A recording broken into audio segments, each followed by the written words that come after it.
Hello, and welcome to the CAP Today webinar for Tuesday, September 14th.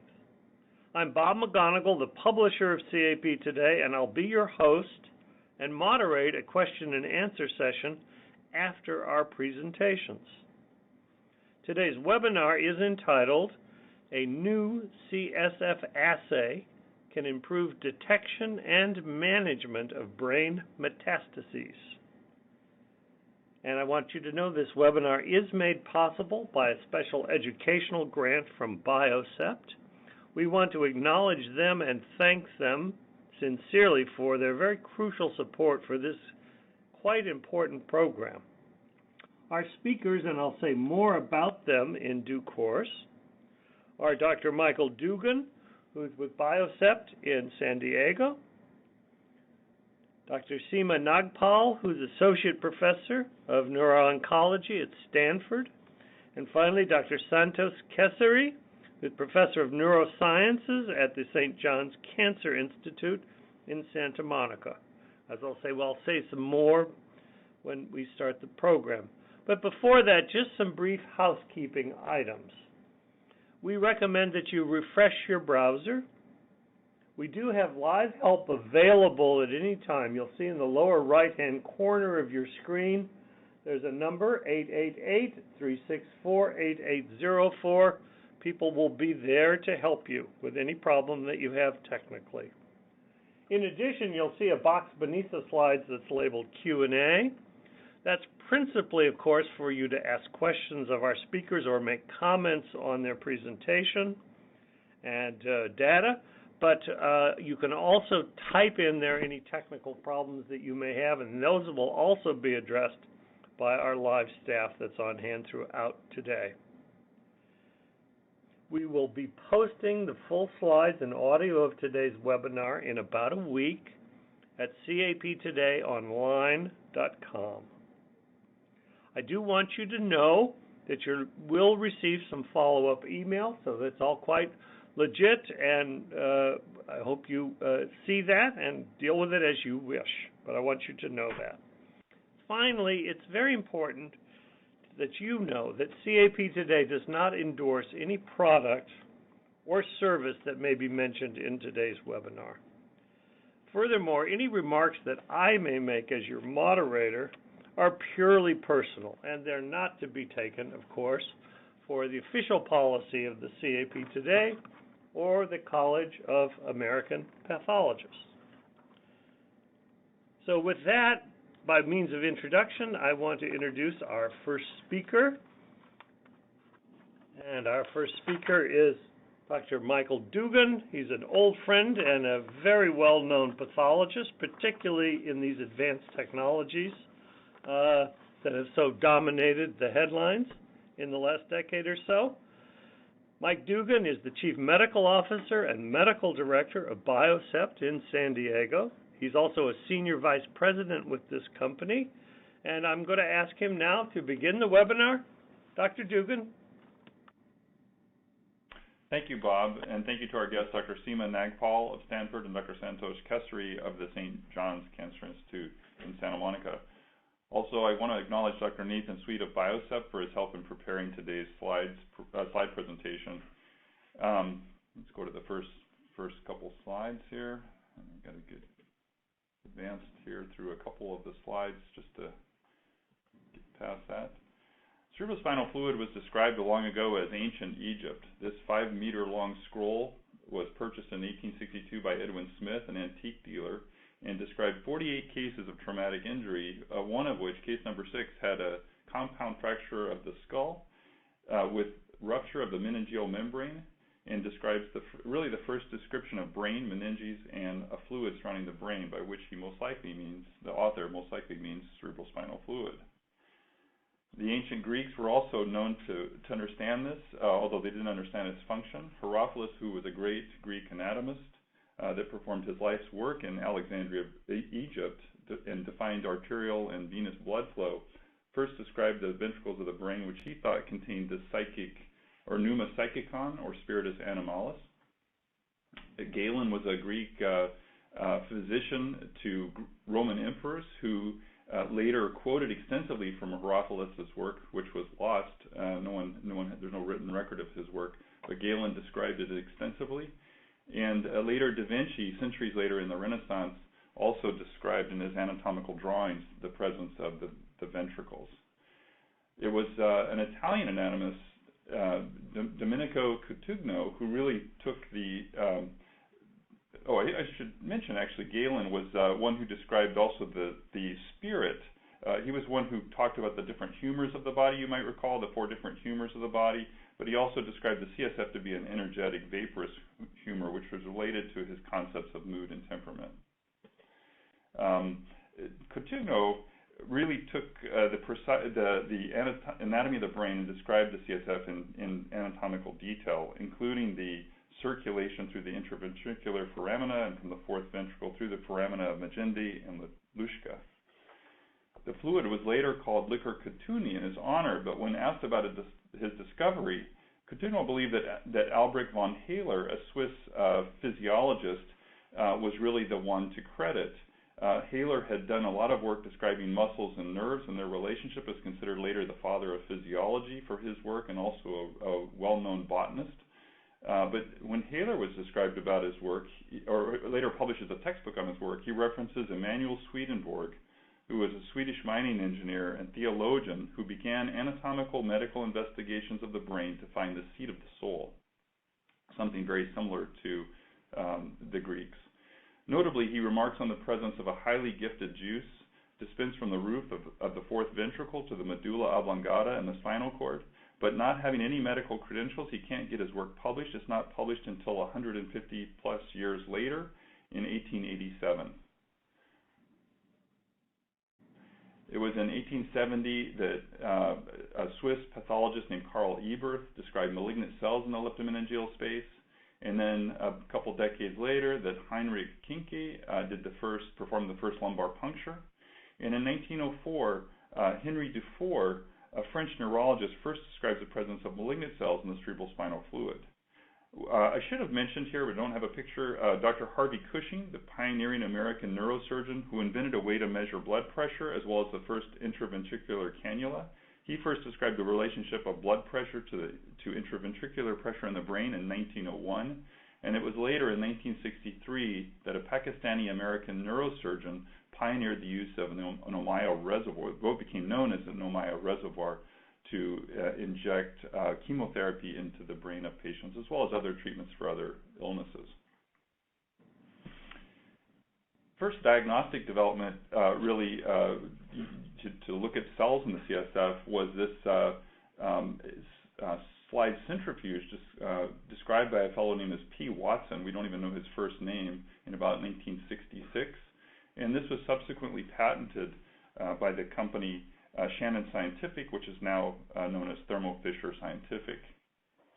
In 2011, collaborators at Penn State University and the University of Pennsylvania used a platform that had been developed for identifying circulating tumor cells in blood, the Cell Search platform by Veridex, and they had described its use for cerebrospinal fluid. Dr. Michael Glantz, who's one of the authors of that study, helped create minimum sample requirements that we use today for cerebrospinal fluid for CSF cytology, and he continues to collaborate with Biocept, furnishing CSF samples that we have used to expand our indications for use of our assay. In fact, we were speaking with him yesterday. Biocept has had about a 10-plus year history in developing this assay. First, we worked to develop a platform for identifying HER2 new circulating tumor cells in blood, then adapted it for later with our seashore collection tubes and cerebrospinal fluid, and finally introduced it in 2020 for commercial use and rebranded it in 2021 as CNSide. Notable differences are present between the blood and the cerebrospinal fluid. Although we have mistakenly referred to cells in the cerebrospinal fluid as circulating tumor cells, they really just circulate in a closed space, kind of like a cul-de-sac. And here they are the hallmark of metastasis to the brain, whereas in the blood they can derive from either a primary or metastatic tumor, and they have a very short half-life, as does the circulating tumor-derived DNA. Both of these appear to accumulate within the cerebrospinal fluid, an important distinction. The brain sits surrounded by cerebrospinal fluid, which gives to it a certain buoyancy to protect it and also ensure the blood supply to all parts of it. There's about 150 cc's of this fluid, and most of it appears to derive from the choroid plexus, these blood vessel structures within the lateral ventricles, of such fascination to the ancient Greeks and others. Pathologists don't typically get a surgical biopsy of the brain that shows this type of a feature. This is more often found at autopsy, which has been described as leptomeningeal carcinomatosis, and hence the diagnosis of brain involvement in the leptomeningeal space has resided primarily within the domain of radiologists, who termed it simply leptomeningeal disease. This is, brain involvement is a common complication of breast and lung cancers, as well as other cancers like melanomas and even lymphomas and leukemias. Left untreated, this particular presentation is very ominous, with an overall survival of around 3 months. Very difficult to diagnose because these small plaque-like lesions can be hard to discern, and it's very difficult to follow treatment response using radiologic methods. However, it's important to find this because treating the patients with leptomeningeal disease has significant impacts to their overall survival expectancy. Intrathecal Herceptin is associated with a survival of 10 to 12 months, which is much better than untreated. And some of these patients can live quite a long period of time, as you can see with the red line here. Similar differences have been seen with other studies comparing historical averages in the range of 3 months to intrathecal trastuzumab of 12 months, and even a phase 2 trial with a molecule that crossed the blood-brain barrier, achieving about an 8-month survival, and almost the same in patients who were HER2 negative. In lung cancer, a similar story. The introduction of these targeted therapies has greatly improved the survival in these patients, and we have patients that we've followed with the help of our collaborators for over a year. NCCN guidelines for LMD diagnosis reflect the difficulty in making the diagnosis. Typically, the gold standard is CSF that's positive for tumor cells by CSF cytology, or positive radiologic findings with supportive clinical findings if the CSF is not positive, or signs and symptoms with suggestive CSF, like an atypical or suspicious CSF in a patient known to have malignancy. This creates sort of the tripartite means of making a diagnosis: clinical examination, radiologic imaging, and cytology. However, each of these are limited by lack of specificity and sensitivity. Clinical examination, as you might imagine, is often features non-localizing symptoms such as headache or fatigue. Radiologic imaging is not very sensitive to early involvement or treatment changes, and CSF cytology has very poor cell viability and yield, lacking sensitivity, and is rather subjective due to the vagaries of each individual pathologist. If you were to take your index cases, both positive and negative, and compare them, you could see that MRI imaging has some significant issue with false positives because it's not specific for cancer, while cytology suffers significantly from false negatives as you have cell loss and degradation with the processing. And it lacks quantitative data, limiting its use for therapy monitoring. This reason why CSF cytology is not very standardized is that we collect the fluid in a tube without preservative. We spin it down with the help of a funnel and a cardboard type wicking paper in a cytocentrifuge, then stain it with conventional stains and look at it under a microscope. This leads to a lot of cellular loss during processing. Reflecting of this limited sensitivity, the NCCN guidelines would recommend a repeat lumbar puncture in cases where the first one is not valuable, and also recommend quite a large fluid volume to optimize yield. A few years ago, we embarked on a feasibility study with a pharmaceutical company to look at how well we could use what was then known as target selector assay, before it was rebranded as CNSide, to identify tumor cells in the cerebrospinal fluid of patients with suspected leptomeningeal disease. And our results were quite surprising. Dr. Kesari mentioned this to our CEO, Mike Null, that you don't really know what you have here. Being able to find the tumor cells in about 80% of the cases measured significant improvement over conventional cytology, where in these very obvious cases, cytology was only positive about 55% of the time. The experience Dr. Kesari and others have mentioned is probably that it's even less than that. With many indeterminates, where cases are reported as just atypical suspicious for malignant cells. What's the reason for this difference? The reason is that a tumor cell has many different antigens, and we can take advantage of those by we developed an antibody cocktail with many different antibodies to different epitopes on the surface of these cells. We can use the antibody cocktail to label the cells and create a primary antibody layer of anti-human mouse antibodies with a secondary label of biotinylated anti-mouse antibodies that we can use to run through a microfluidic chamber that is coated with streptavidin. The biotin molecule and the streptavidin molecule are sticky like peanut butter and jelly. These cells become trapped in a XY location within this chamber, and they can be secondarily imaged. To find the cells, we use another round of fluorochrome-labeled antibodies to generate. This is actually a streptavidin-labeled marker that gives you the pan-tumor cell marker, and then we use a CD45 marker to exclude normal white blood cells, cytokeratin to identify those with cytokeratin and the usually intracellular cytokeratin, and also a DAPI stain to look for nucleus so that we can exclude non-nucleated cells. We also have some ability to do some other markers such as PD-L1 or androgen receptor or estrogen receptor, and we're working with a variety of investigators on different markers of interest. This is a schematic of the overall workflow, and it starts with collecting the cerebrospinal fluid in our preservative, which preserves the cells from both the osmotic shock of if you have a non-buffered collection, they will end up bursting with a little bit of time in an unpreserved collection tube. And then there's also a fixative that preserves the antigenic proteins on the surface. With that, we're able to ship this sample at ambient temperature for up to 4 days, and then split it into two. Kind of all of the fluid goes through this first step to process the cells, and you see a higher resolution image. After we've localized the cells, you saw the cells in the previous slide were kind of low resolution. That's when we use a microscope to look for them, and then when they're identified, we can more fully characterize nucleated cells with cytokeratin. Those look like tumor cells. And we can do subsequent rounds of FISH hybridization to look for specific alterations that says, aha, these are abnormal because of blank. The supernatant of this processing can also be used to identify cell-free tumor DNA in the supernatant, and we can use a combination of either NGS panels and or single gene assays, which are highly sensitive and make use of a wild-type blocking technology called switch blocker to improve sensitivity that we can use for specific gene alterations. The chamber is highly efficient. We capture most of the cells in just the first third of the chamber. And we thought that finding a molecular alteration would be the most important thing to most physicians. Is there a target for therapy?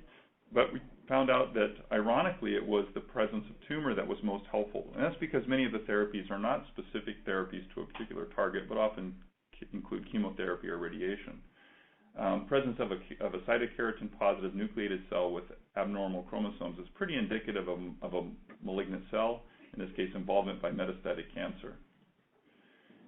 In this illustration, you can see gene amplification of HER2/neu in a cell with cytokeratin staining, and you can also see, I'm not exactly certain why this picture is altered a bit, it's a sort of a composite image of multiple layers you see here, which is why it gives it this sort of contoured appearance.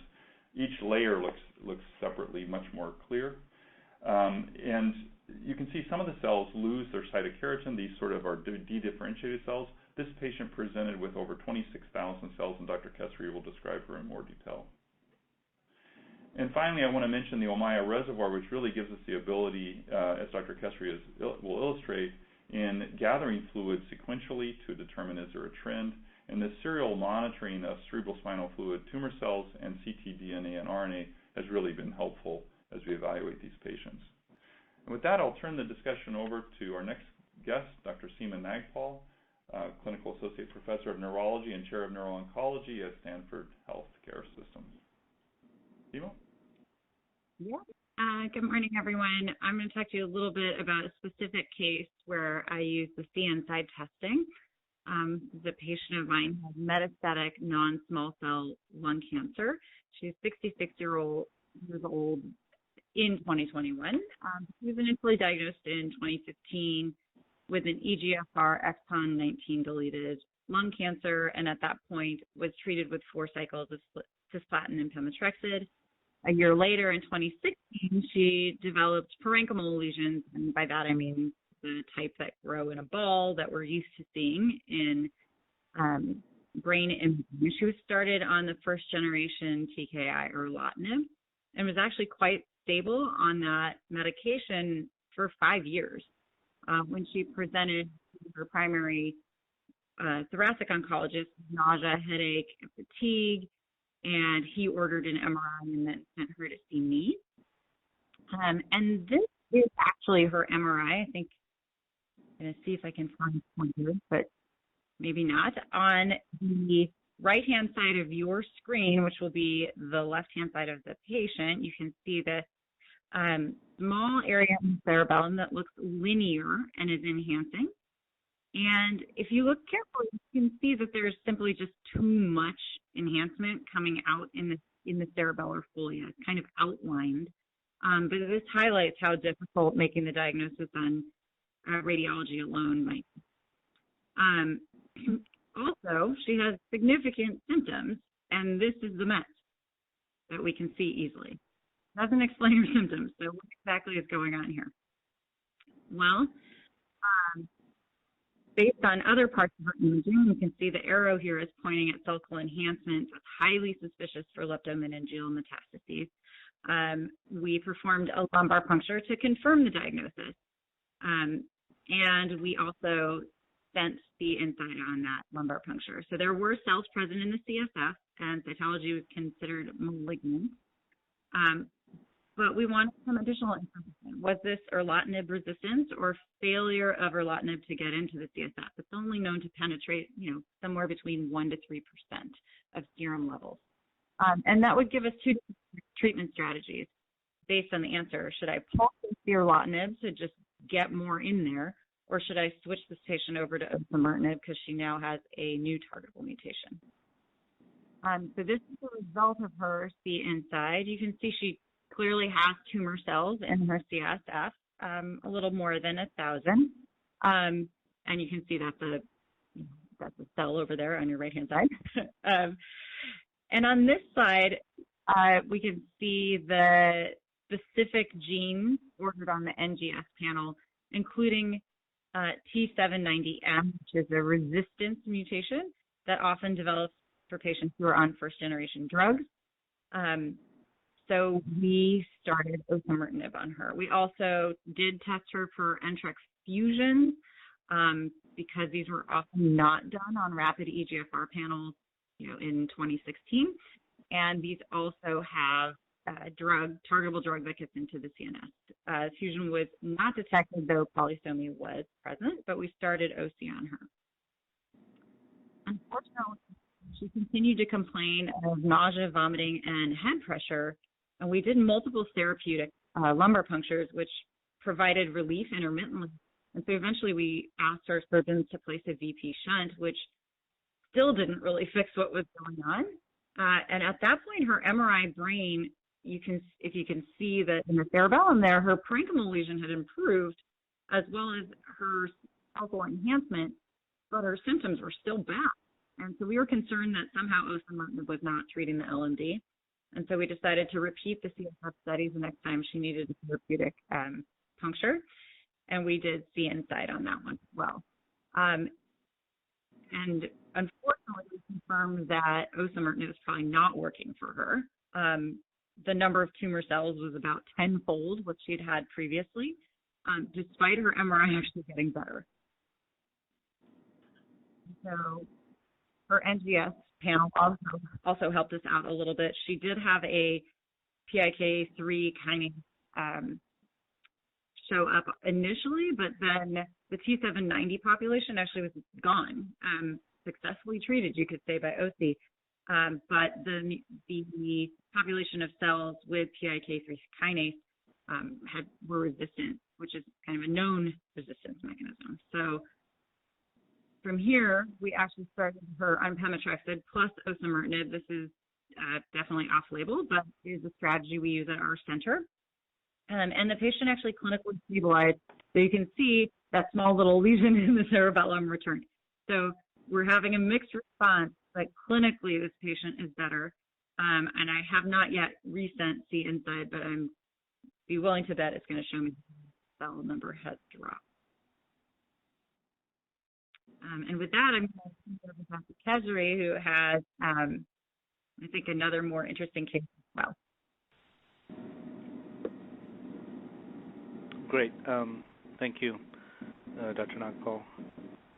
So I'm going to also start out by showing a case of another type of metastatic cancer to the brain that we see commonly. It's breast cancer. And this particular patient actually originally had, in 2018, HER2 positive 3+ breast cancer at that point. There was some note of an earlier biopsy, a limited biopsy showing triple negative, but she clearly had HER2 positive tumor at the time. And she was treated with the standard combination therapy that's shown on the slide, followed by radiation and Kadcyla. However, in 2020, she developed new headaches, and on imaging, which is shown there, showed dural and leptomeningeal metastases. She had a spinal tap at an outside hospital, and it was reported to be triple negative, ER, PR, HER2 negative. And so an Amaya was placed, and she was treated with a standard approach that we tend to do, which is a combination of Ara-C, methotrexate intrathecally, and then because Trodelvy was recently approved for triple negative breast cancer, we went ahead with that.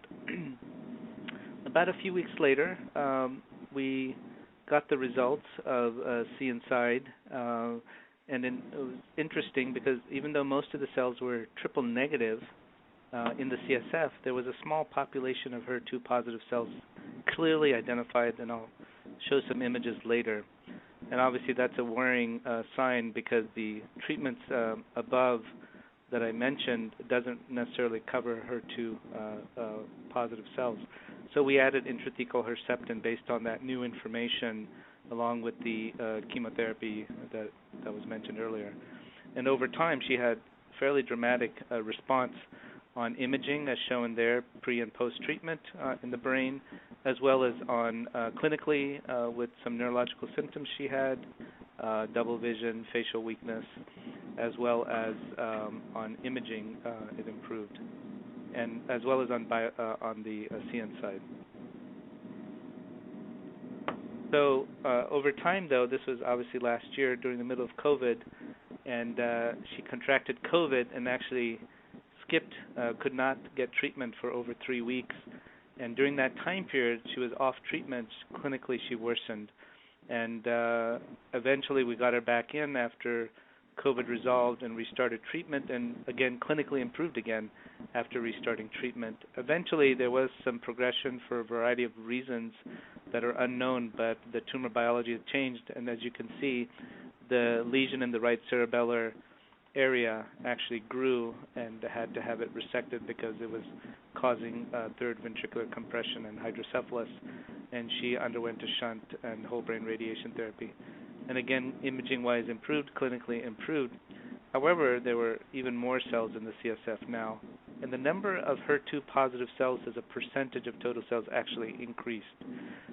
So we switched up therapy again with IV systemic therapy as well as intrathecal therapy as shown there with Herceptin again because of the HER2 positive cells, as well as pemetrexed, a more potent antifolate, and etoposide in the CSF. And again, she responded clinically as well as on imaging and on cytology as well as CN-side quantitative testing from Biocept. So what's interesting is this, what I love about this quantitative approach to monitoring, and that Dr. Dugan has alluded to, is really we have a hard time understanding what happens or what we're doing when we do systemic or intrathecal therapy for leptomeningeal disease, and there's really not good quantitation. And I'll show you an example a little bit later where, throughout this time period, initially the cytology was always read as positive, but when it went below a certain threshold, it was either called atypical or negative, although in the Biocept profiling, we could still see circulating tumor cells. And at the point where things changed, therapy stopping, we could see increase, therapy resuming, we could see decrease. So this was a highly sensitive marker of tumor monitoring in response to our treatments, which in a very dynamic manner that we've never ever had the opportunity to use in such a sensitive way compared to the old way of doing just, spin down cytopathology. But this really was very informative. Not only that, this is just showing further again the change in tumor profiling after stopping treatment, and then when we restarted treatments, you can see reduction in the burden of tumor cells. And the dynamic range is very good, as shown on this slide. So in terms of the number of cells that can be picked up, and then obviously we can also genotype them in terms of ER, PR, HER2, and other markers that Dr. Nagpal mentioned earlier. So this is an amazing test for us to really understand what's happening dynamically as we treat patients. And here's a chart that shows over time what happened to the HER2 positive cells, the clearly amplified, but they also detected some polysomy cells which are of unclear biology, but it was interesting to see them also changing over time, and for the most part they kept being more persistent than the clearly amplified HER2 positive cells. And in some cases we also detected some other polysomies in other genes, again of unclear significance.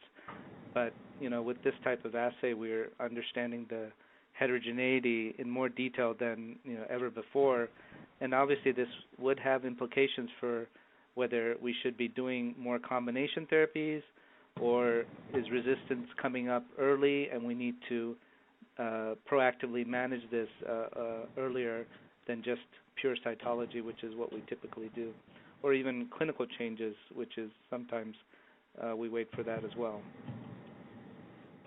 And here's a representative example of the types of cells that are seen using the Biocept assay. And you can see here a CK positive cell that is ER, PR negative.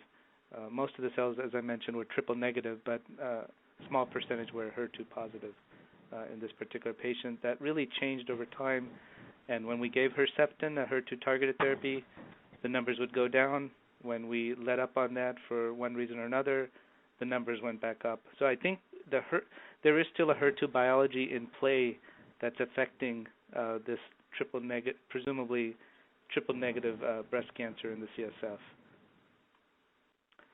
So here's another FISH example showing HER2 amplification detected in the cells. Again, just like the previous examples, you can see it clearly on this assay. And there were some other amplifications or polysomies that went and came as well. And at some point also a c-Met amplification was detected, which again has therapeutic implications in the future. So here's just the HER2 percentages, and this really correlated with how clinically she responded to treatment symptomatically. And whenever, so this was the initial time point when we started treating the HER2 without HER2 directed therapy, the total number of cells actually went down, but the HER2 percentage went up, and that's why we added the Herceptin at that point. And then when she missed treatment because of COVID, we could see an increase in HER2 again. And then later, when she had the brain surgery for an unclear progression, she also, the HER2 percentage went up. So each clinical progression, even though we were treating mainly triple-negative cancer, this HER2 biology came up, and which we had to act on because it clearly related to her clinical progression.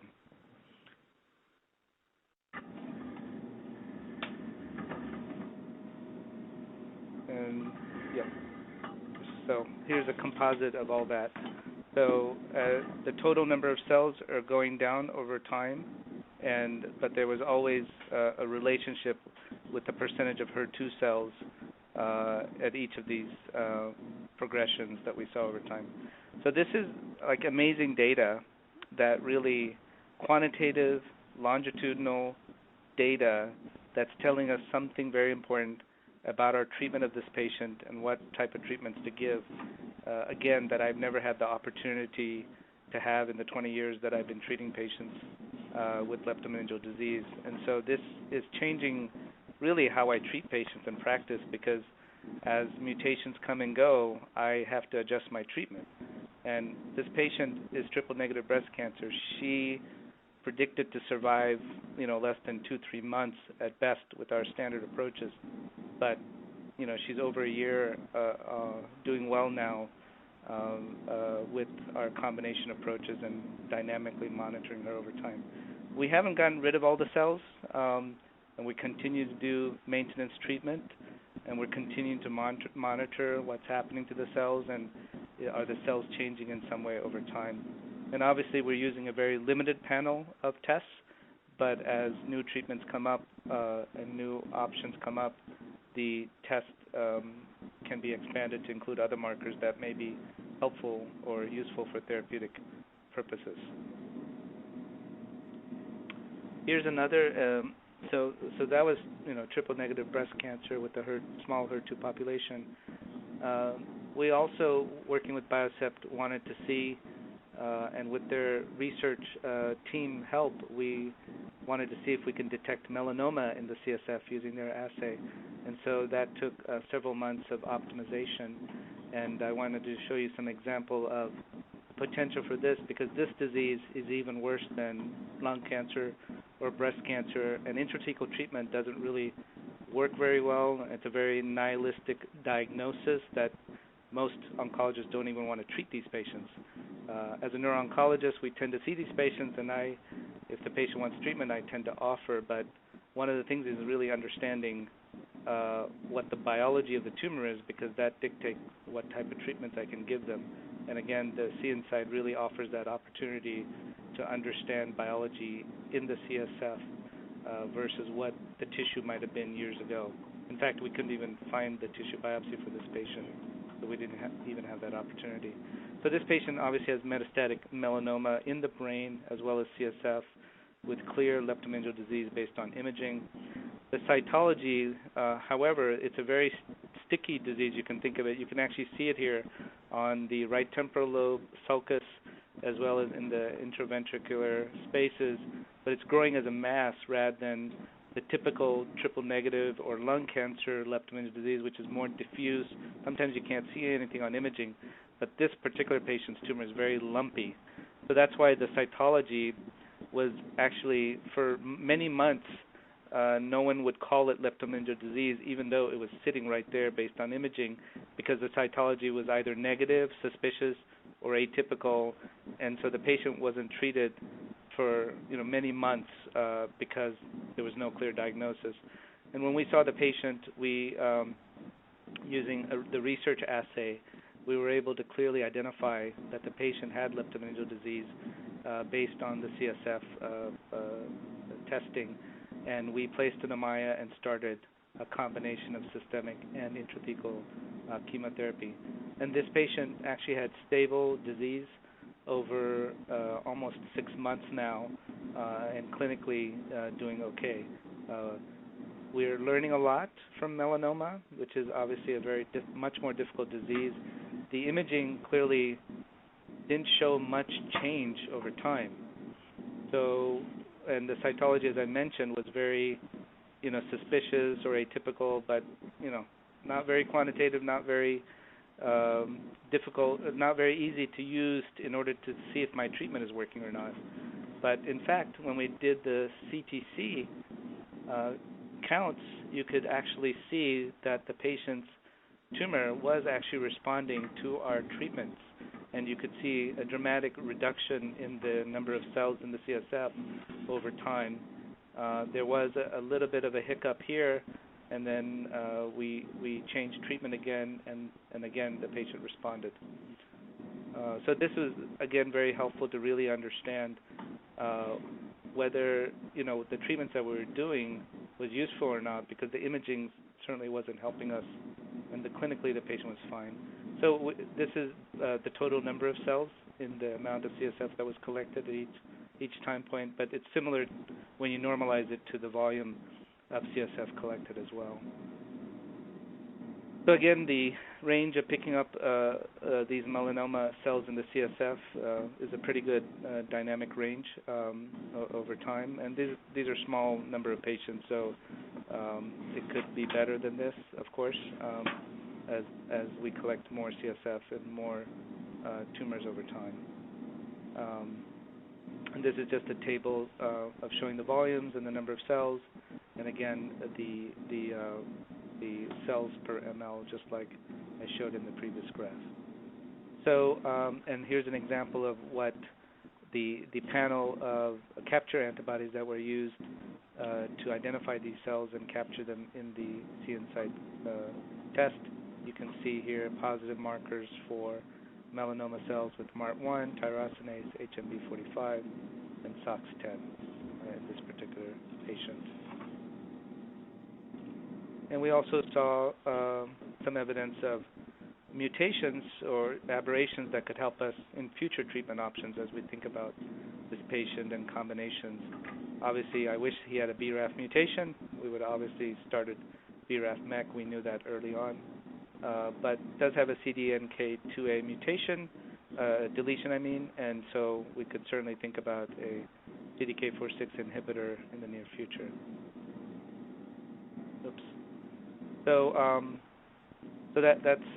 so I'm really super excited by this technology because it really gives us quantitative evaluation of CSF, which helps us understand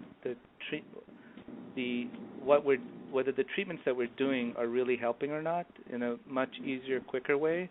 And obviously, in the era of personalized medicine and molecularly targeted drugs, we need to really understand not just the total cell numbers, but the dynamic changes of the cells over time. And I showed you several, at least the breast cancer example, how things can change dynamically in real time in a short weeks or months period, not years period. And this assay allows us to actually study that. Certainly we know in systemic cancers, when you do repeated biopsies, in the setting of targeted therapy, you can see evolution of tumors. And we're seeing the same thing in the CSF as well. And I think this assay will really help innovate in the future for leptomeningeal disease, brain metastasis, but also gliomas. I think that the research team has also found a cocktail to detect glioma cells, and that's something in the future we're going to really focus on for our brain tumor patients, primary brain tumor patients, and using that to help us decide on treatments in the future. So thank you very much for this opportunity. Dr. Kesari, thank you very much. I also want to thank Dr. Nagpal, and wonderful presentations. You can tell these are exciting advances for neuro-oncologists and obviously for all of us in this laboratory and pathology space. I'd like now to turn back to our first speaker, Dr. Dugan, who has some brief concluding remarks, and then we'll open it up to Q&A. So do feel free to ask your questions and share your comments, and we'll get to those in due course. But first, some concluding remarks from Dr. Dugan. Thank you, Bob, and thank you, Dr. Nagpal and Dr. Kesari. Welcome any comments and questions. I know we do have a few, so I'll leave you with that. In some of the images here, you see sort of the composite Z-planes. That's somewhat of a artifact of the Adobe Connect here, but we will get a version of this that's corrected on that. Also, I wanted to just briefly mention this is what our sample test requisition looks like for both breast panels and for lung panels. You can view that online. That includes a combination of fish markers and NGS panels or ctDNA panels that might be both NGS and or PCR based. And this is our upcoming revised sample report, which would include, as Dr. Kesari mentioned, the total tumor cells and tumor cells adjusted per ml, as well as major findings expressed as a percentage of those cells with a HER2 amplification. And we're also going to introduce a trend report that kind of details some of the findings that he has described in his last couple of cases. And finally, I really want to acknowledge a number of people who made this possible. Dr. Sweet, in particular, put together a lot of the information on the history of CSF. And Dr. Julie Mayer was a critical, and Tony Percher, very important in the development of this assay. Barbara Blau with many of our clinical studies. A number of other people, including Tim Schofield, who helped with the preparation of this with Bob and other colleagues at CAP today. So thank you very much, Bob. Well, thank you, Dr. Dugan. And as I mentioned, now it's time for our question and answer session. And the first question I'm going to direct to Dr. Nagpal, and this is as follows. We get a number of CSF oncology cases as part of initial workup for patients with headache or other neurologic symptoms. The overwhelming majority of these workups are nonspecific and have negative cytology. Could CNSide be helpful in this setting? These are patients, after all, with no known tumor or other abnormality. Dr. Nagpal. So Dr. Romberger, I have, always trepidation about using a test when you're not entirely sure what you're looking for, so I will just say that. But I personally have found CNSide to be helpful in a few cases that came to my clinic where we weren't sure if we had an inflammatory problem in the CNS or we had a primary leptomeningeal presentation of cancer. Specifically in this patient was actually breast cancer. So we repeated her lumbar puncture 3 additional times with CNSide. Each time the CNSide came back negative for any type of cancer cell. Her cytology panel either came back like suspicious, atypical, or no malignancy. And eventually she went on to get a diagnostic biopsy of her meninges that demonstrated an IgG4 disease. So I think it can be helpful. I think that doing it on every patient with a headache is probably not a great idea, as all tests have, their negative predictive value is based on the incidence and prevalence in your population. But in cases where you're really, down to 2 etiologies, one of them being cancer and one being not, I think it has been helpful in our hands. So we're certainly worth thinking about. Thank you very much. Dr. Kesari, could you make a brief comment on that same question? Yes, no, I completely agree with Dr. Nagpal. For the majority of patients that we see as neuro-oncologists, patients with any history of cancer with neurological symptoms, I think this test would be very useful in that setting, because the concern is much higher than in a regular, normal, off-the-street population. So, anyway, I would just say in the cancer population, this would actually be very useful, because we've ended up doing multiple LPs to make a diagnosis in sort of high-risk populations. Thank you. Now, our next question, I'm going to go back to Dr. Nagpal for a moment. When you describe the plasticity of polycythemia in your patient, how do you manage therapy at various times when there are multiple targeted therapies available? I'll ask Dr. Nagpal first, and then, of course, Dr. Kesari will also give us an answer. Dr. Nagpal. First, I just want to say what a wonderful problem that we have, because if you had asked us 10 years ago, we wouldn't have this issue of having to think about what targeted therapy to use at what time. For me, when I am approaching patients, I often think about which therapy has the best data for CNS penetration and which side effects a patient can tolerate. So, for example, in lung cancer patient that we gave an example of, we saw that the T790M population was successfully treated, but there was another population, and so we decided to add the pemetrexed because we figured the patient could actually tolerate it, and actually has tolerated it quite well. I don't often combine two TKIs. I think you end up with a little bit more toxicity, but I'll let Dr. Kesari comment on if he is more experienced with that. Dr. Kesari. No, I agree with Dr. Nagpal. I think this is a good problem to have, and we obviously go for the main mutation we think is a driver of the disease and focus on that initially, and then I don't think we really, this has only been around for a few years, so we haven't really fully figured out how to use all this information. But even in the systemic diseases too, when we do profiling of the tumor, we're finding more and more multiple mutations, and the ones that are obviously good data, that are on target, on label, we would go for those drugs first and then move on to down the line, so to speak, of other targets and drugs as long as we think they get into the brain. So it's really evolving practice, and it's really kind of research-related treatment options that we're trying to identify here. Thank you very much. And now, Dr. Dugan, could you make a brief comment about these multiple targets that might be identified?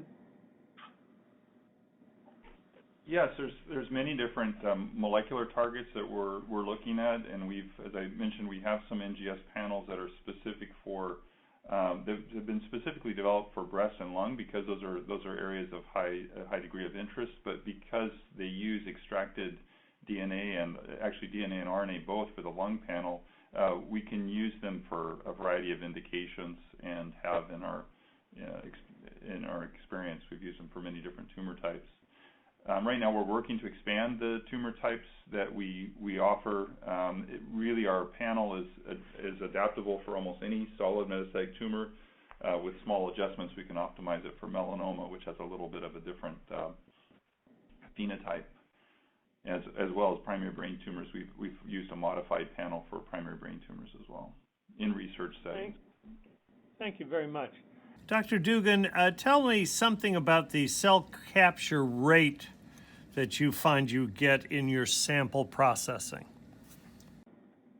That's a great question. We run internal controls, obviously, which are set up with spiked fluid.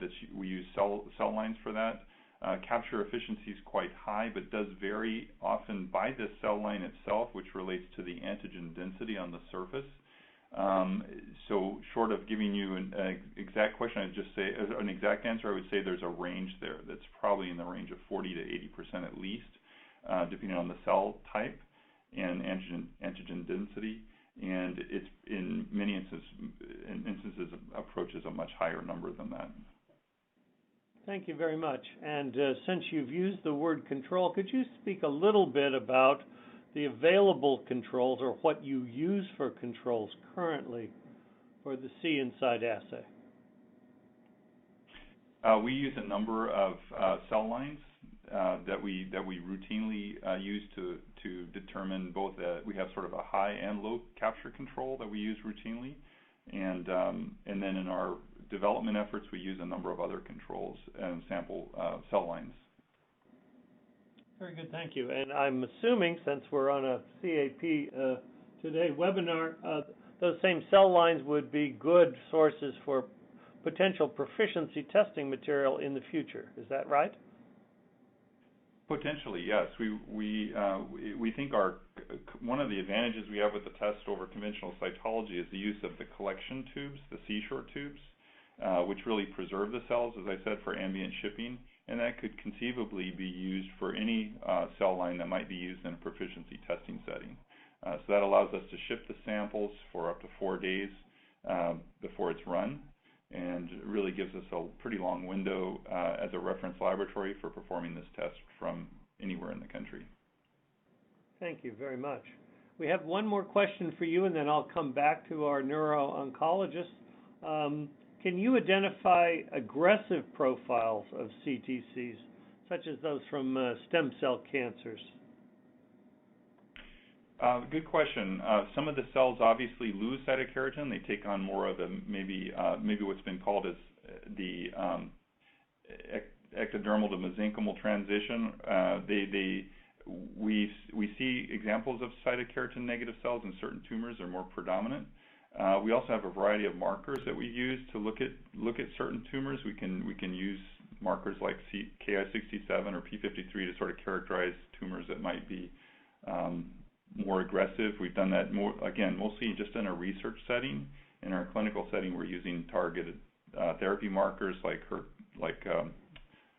HER2, ER, PR, androgen receptor, things of that sort.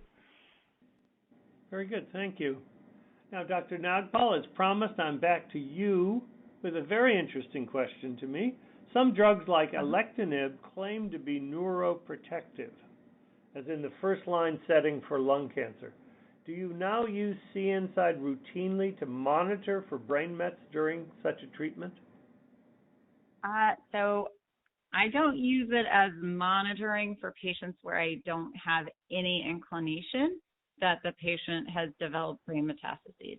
And I think drugs like alectinib and osimertinib and, in fact, lorlatinib and brigatinib are all basically showing data that your risk of CNS relapse is lower using these drugs than the first line ALK or EGFR inhibitors.